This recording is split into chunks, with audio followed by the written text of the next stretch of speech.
आप भी ई-केवाईसी करा लें वरना आपको नहीं मिलेंगे 2000 रुपए।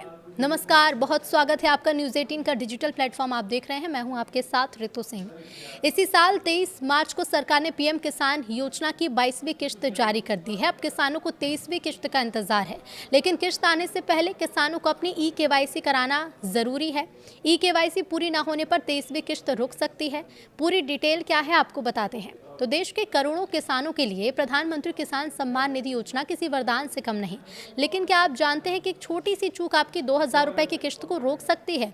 सरकार ने अब ई-केवाईसी को अनिवार्य कर दिया है ताकि फर्जी लाभार्थियों को हटाया जा सके और सही राशि जो है वो किसान तक पहुंच सके। अगर आपने अभी तक अपनी ई-केवाईसी पूरी नहीं की है तो घबराएं नहीं। आपको बताते हैं कि कैसे आप चुटकियों में इस प्रोसेस को पूरा कर सकते हैं। तो सबसे पहले आप ये जान लीजिए कि ई-केवाईसी क्यों है ज़रूरी। योजना में पारदर्शिता लाना और ये सुनिश्चित करना कि आर्थिक सहायता केवल ज़रूरतमंद किसानों को ही मिले।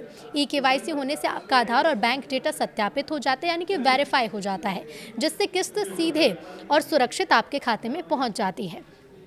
पीएम किसान योजना की 23वीं किश्त आने से पहले किसानों को अपनी ई-केवाईसी पूरी करनी होगी। अगर आप ऐसा नहीं करेंगे तो आपकी 23वीं किश्त के 2000 रुपये अकाउंट में नहीं पहुंचेंगे। ई-केवाईसी कराने की कोई आखिरी तारीख घोषित तो नहीं की गई है। 23वीं किश्त जून से जुलाई के बीच आ सकती है और ऐसे में आपको अपनी ई-केवाईसी इससे पहले यानी कि आज या कल में ही पूरी करा लेनी चाहिए। घर बैठे आप मिनटों में ई-केवाईसी कर सकते हैं। इसके लिए आपको ऑनलाइन प्रोसेस क्या है वो बताते हैं, यानी कि आपको ई-केवाईसी के लिए ज़्यादा परेशान होने की ज़रूरत नहीं है। सबसे पहले पीएम किसान की आधिकारिक यानी कि ऑफिशियल वेबसाइट पर जाइए और ई-केवाईसी विकल्प पर क्लिक करिए। अपना आधार नंबर आप यहां पर दर्ज करें। आपके आधार से लिंक मोबाइल नंबर पर एक ओटीपी आएगा।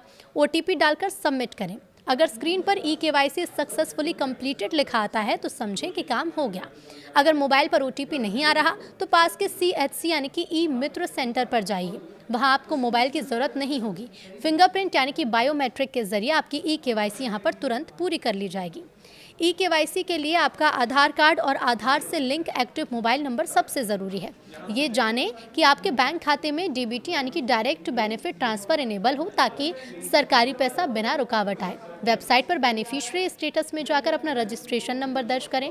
यदि स्टेटस में ई-केवाईसी के आगे यस लिखा है तो आप निश्चित हो जाएं। यदि नो है तो तुरंत प्रक्रिया पूरी करें।